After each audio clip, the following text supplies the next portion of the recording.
Hello viewers, welcome to Tamil உலகம். இன்றைக்கி நம்ம என்ன பார்க்க போகிறோம்னா குட்டி கதை தான் பார்க்க போகிறோம். வாங்க வீடியோக்குள்ள போகலாம். இந்த வீடியோக்குள்ளே போகிறதுக்கு முன்னாடி நம்ம சேனலை சப்ஸ்கிரைப் பண்ணாதவங்க சப்ஸ்கிரைப் பண்ணிக்கோங்க, மறக்காம பெல் ஐக்கானு கிளிக் பண்ணிக்கோங்க.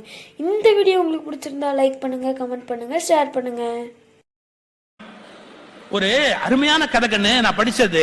சொர்க்கத்துக்கு ஒருத்தர் திடீர்னு போயிட்டார். எப்படின்னா குதிரையில ஏறி போறாரு. நினைச்சு பார்க்க முடியாத ஒரு கதை இது. குதிரையில ஏறி உட்காந்து போறாரு. மின்னல் அடிச்சது. அவர் நாய் கூட வந்துகிட்டே இருந்தது.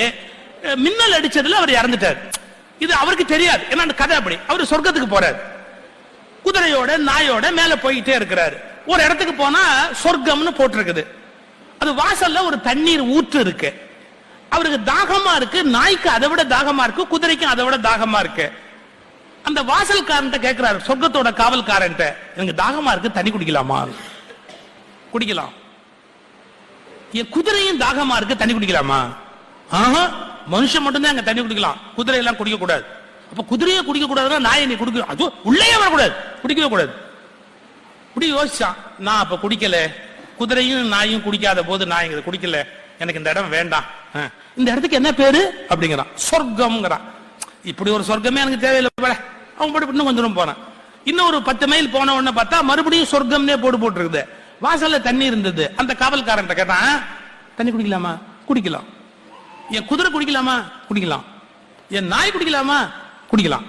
3 பேரும் குடிச்சாங்க. நாய் குடிச்சது, குதிரை குடிச்சது, அவன் குடிச்சது. இந்த இடத்தோட பேர் என்னன்னா நிஜமான சொர்க்கம் தான். அப்ப முன்னாடி ஒண்ணு போட்டிருந்தது, கடவுள் ஏற்பாடு பண்ணிருக்காரு, அது நரகம். அதுலயும் சொர்க்கம்னே போட்டிருக்காரு. அது எதுக்காக போட்டிருந்தாரு? நீ மட்டும் உன் நாயையும் குதிரையையும் விட்டுட்டு அங்க தண்ணி குடிச்சிருந்தா உன்னை தூக்கி உள்ள போட்டிருப்பாரு. ஏன்? தன்னை நம்பி வந்தவர்களுக்கு துரோகம் செய்துவிட்டு தான் மட்டும் யார் நன்றாக இருக்க வேண்டும் என்று நினைக்கிறார்களோ அவர்களை கடவுள் சொர்க்கத்தில் அனுமதிப்பதில்லை.